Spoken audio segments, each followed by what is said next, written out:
Donc dans la première partie, je vous ai montré comment on modélise. Et là, je vous montre un exemple en fait de modélisation systémique dans un cas réel, dans le cas d'une entreprise, pour que vous puissiez vraiment comprendre une modélisation dans son ensemble. Donc, si vous voyez vous voyez cet exemple, on peut commencer n'importe où en fait dans la modélisation, mais prenons par exemple de commencer en haut à gauche, capacité à convaincre pour vendre un projet. Donc on est dans le cas d'une grande entreprise sur lequel il y a on va dire une entreprise qui travaille ou avec un service IT qui travaille pour des services métiers et qui fonctionne en cycle en V et qui a besoin pour convaincre en fait ses clients d'avoir un engagement sur un périmètre et un budget. Le client exige qu'il y ait un engagement sur un périmètre et un budget. Donc vous voyez les deux premières bulles en haut à gauche, capacité à convaincre pour un projet. Plus il y a un engagement sur un périmètre et un budget qui est fort, plus la capacité à convaincre pour vendre un projet est forte. Et donc si on continue sur la droite, cet engagement sur un périmètre et un budget, il va aussi faire qu'au niveau des équipes, il va y avoir plus de pression pour un chiffrage global du périmètre en début de projet. C'est-à-dire que comme on veut s'engager dès le début du projet sur un ensemble, sur un périmètre complet, on va mettre une forte pression aux équipes pour qu'ils puissent s'engager sur un périmètre complet. Et du coup, il y a un engagement a priori qui est plus fort, c'est-à-dire qu'effectivement, les équipes vont s'engager dès le départ sur un périmètre complet. Voilà. Le problème, évidemment, quand on fait ça, donc là vous voyez que si on part de la bulle pression pour un chiffrage global du périmètre en début de projet, on voit que plus on met la pression pour avoir un chiffrage global, c'est surtout le problème d'avoir un chiffrage global en début de projet, moins on va maîtriser le périmètre. Forcément, parce que on n'est pas capable enfin comment dire, ça prend énormément de temps pour pouvoir maîtriser, enfin pour pouvoir avoir tous les détails sur un périmètre très large. Donc ça prendrait énormément de temps. Et comme on a quand même des pressions pour pouvoir répondre rapidement, finalement qu'est-ce qui se passe? Eh ben, on va faire des chiffrages un petit peu grossiers et on va pas forcément bien maîtriser le périmètre complet. Euh, le fait de ne pas avoir un périmètre, alors le périmètre maîtrisé. Euh, Plus on a un périmètre qui est maîtrisé, plus on a un respect de l'engagement a posteriori. C'est-à-dire que là, on a par contre une flèche plus entre le périmètre maîtrisé et le respect de l'engagement a posteriori, parce que finalement, plus on est à l'aise sur son sujet, plus on est capable de respecter ses engagements, puisqu'on maîtrise ce qu'on va faire. Donc vous voyez cette modélisation systémique, donc l'engagement a priori en bas à droite, plus il est fort, plus on demande en fait aux équipes de s'engager, plus on va gonfler le chiffrage, parce qu'on sait qu'on va avoir des imprévus. Donc du coup, les équipes gonflent le chiffrage pour que ça puisse rentrer pour prendre de la marge, quoi, ce qui est tout à fait normal pour pouvoir finalement gérer les imprévus, parce que toute personne qui a l'habitude de faire des projets sait qu'il y a des imprévus, des choses qu'on ne maîtrise pas. Et donc, ce qu'on voit avec les flèches rouges, c'est que c'est plutôt des aspects négatifs, c'est-à-dire que c'est plutôt le fait de gonfler le chiffrage, ça peut avoir un impact sur la confiance, parce que la confiance du client, parce que finalement, il voit bien que ça coûte très cher par rapport à ce qu'on propose. Donc, il voit qu'il y a des ratios de x3, x4 par rapport au nombre de jours hommes, enfin, ou des marges, et ça peut être un petit peu problématique dans la relation de confiance avec le client. Et le respect d'engagement a posteriori, il est d'autant plus il augmente si on respecte l'engagement a posteriori, c'est-à-dire si le client est satisfait du respect des engagements, ça va améliorer la confiance. Le problème, c'est que plus on a un engagement a priori, et ben moins on est capable de respecter l'engagement a posteriori. C'est tout le paradoxe, hein, effectivement, de l'engagement. Donc, vous voyez, donc, je vous laisse un petit peu regarder vous pouvez faire pause, hein, vous pouvez regarder cette modélisation. C'est une manière. Ce qui est important là, c'est de comprendre la mécanique des plus et des moins. Souvent, il y a une erreur qui est commise dans ce genre de modélisation, c'est que soit on oublie de mettre quelque chose dans la bulle, on oublie de mettre quelque chose qui est quantitatif, qui peut augmenter ou baisser, et parfois on a du mal à vraiment s'isoler sur un sujet, de dire si ça augmente, alors j'ai une interaction positive sur l'autre qui va également augmenter. Donc ce qu'il faut bien comprendre aussi, c'est qu'on a un même niveau logique hein, par rapport à tous ces événements-là, c'est-à-dire qu'on se situe là à un niveau quand même assez global. de l'entreprise. Et donc une modélisation systémique, tout l'intérêt aussi, c'est d'avoir une vision d'ensemble. On peut se positionner au niveau logique de l'entreprise sur sa stratégie, par exemple, de construction, de machines à laver ou de véhicules, et de voir comment le fait de prendre une décision stratégique, par exemple, faire du volume, va impacter sur la stratégie commerciale, va impacter sur la stratégie marketing, etc., etc. Vous pouvez modéliser en fait aussi les stratégies d'entreprise sous la forme de modélisation systémique. Voilà, donc ça, c'est un outil qui est extrêmement puissant pour avoir une vision d'ensemble, pour modéliser. Alors, pourquoi on fait une modélisation systémique? Alors déjà, vous pouvez faire là déjà, c'est un atelier que vous pouvez faire avec vos clients, notamment s'ils se posent des questions sur s'ils sont dans des situations de blocage, s'ils sont dans des situations un petit peu complexes. Euh, c'est un atelier que vous pouvez faire, soit avec un manager en particulier ou avec une équipe. Et vous pouvez aussi montrer comment on fait des modélisations systémiques à vos clients pour qu'ils puissent le faire eux-mêmes. Quel est l'intérêt de faire ça? Donc là, on est déjà en train de parler d'un atelier qu'on peut faire avec ça.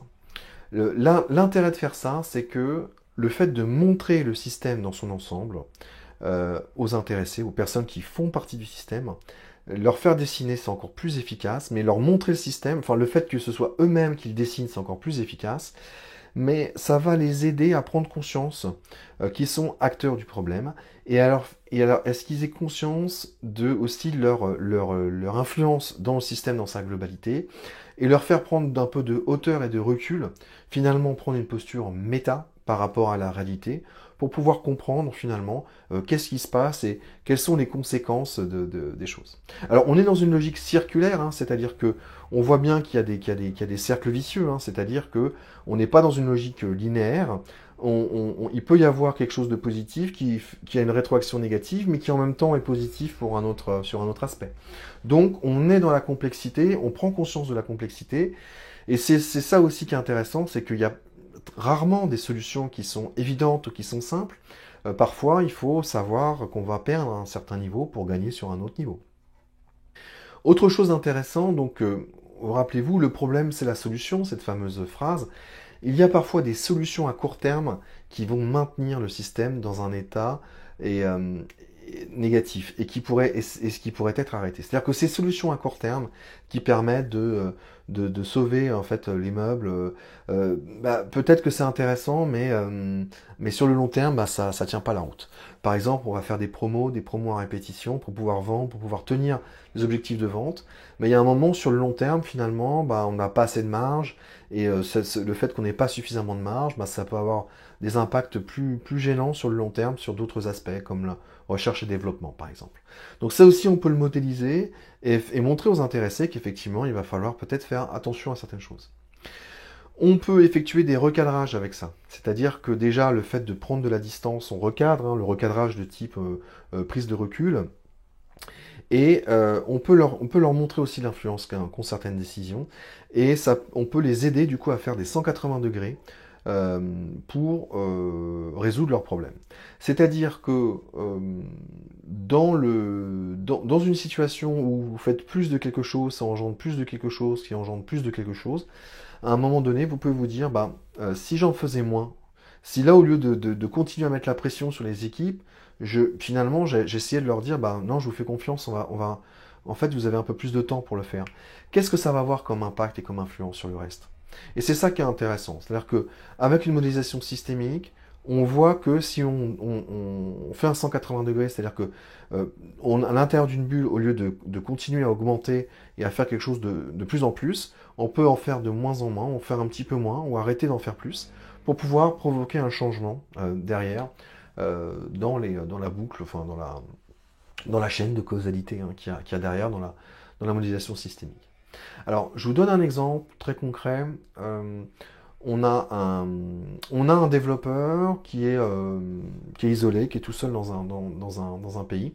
Alors, je vais un petit peu changer le contexte pour pas donner trop d'indications sur le client final, parce que c'est un cas réel que j'ai vécu. Et c'est quelqu'un qui avait un petit peu la main mise, on va dire, sur un produit en particulier. C'est-à-dire que c'est lui, il avait en fait un fichier Excel avec une macro, et il avait accès à une information qui était très précieuse pour l'entreprise, et qu'il était finalement le seul à détenir, avec une macro Excel qui avait été construite sur plusieurs années, dont il était le seul à maîtriser la compréhension, etc.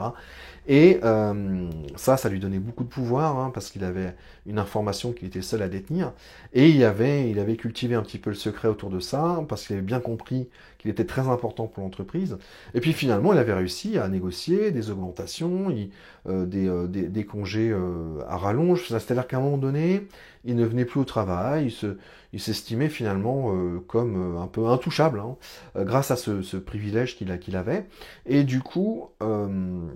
l'entreprise en question, elle, avait comme projet d'industrialiser en fait ce mode de fonctionnement, de passer à des outils un petit peu plus performants qu'un fichier Excel, un petit peu plus sécure aussi. Et donc, il lance un projet en agile pour pouvoir changer ça, pour pouvoir gérer cette information, qui était une information à portée internationale. Et donc, pour bien faire le projet, il demande à intégrer cet expert dans le projet. Donc, il me dit, écoute, voilà, tu fais partie de l'équipe, on a besoin de toi, enfin, voilà, on voudrait profiter de ton expérience qui est très, très, très riche.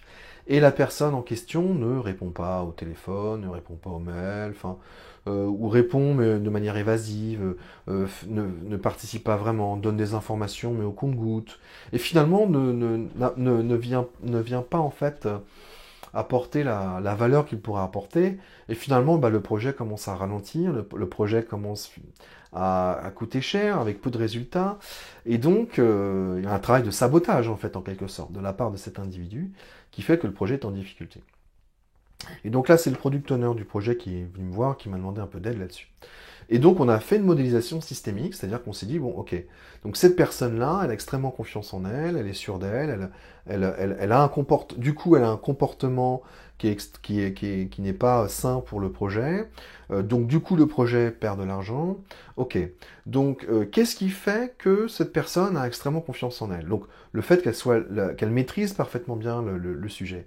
Mais aussi, peut-être, qu'il y ait beaucoup d'attention qui soit portée sur lui, que peut-être on lui demande finalement beaucoup de choses, qu'il ait un sentiment d'être indispensable. Et on s'est dit, tiens, ce sentiment d'être indispensable, c'est peut-être quelque chose sur lequel on peut travailler. Et le product owner qui me disait que lui, il envoyait assez souvent des mails, il était très gentil avec lui, il était toujours très attentif à pas le brusquer, etc. Je lui ai conseillé de faire un 180 degrés, donc d'arrêter de faire plus de la même solution, et de faire finalement le contraire. Donc dans ce cas-là, le contraire, ça consistait simplement à arrêter de lui envoyer des mails. On a arrêté de l'appeler, arrêté de lui envoyer des mails, et finalement la logique du PO, c'était de se dire, eh ben, puisque cette personne ne collabore pas, tant pis, on va repartir de zéro, on va repartir de ce qu'on a, et on va faire du rétro-engineering, on va se débrouiller, on a une équipe de gens extrêmement intelligents, et tant pis, on va faire sans lui. Et donc, il est parti dans une attitude de dire, cette personne n'est pas indispensable, eh bien on va travailler sans lui, on va essayer d'obtenir des résultats, on va avancer peut-être sur l'interface, sur l'IA, enfin bref, sur d'autres aspects. Et qu'est-ce qui s'est passé? Au bout de 3 semaines, la personne qui était indispensable, justement, est revenue vers le PO en disant « Mais je ne comprends pas, tu ne m'envoies plus de mail, tu ne me contactes plus, qu'est-ce qui se passe ?» Et il commençait un petit peu finalement à paniquer et à se rendre compte que finalement l'équipe allait devoir avancer même sans lui.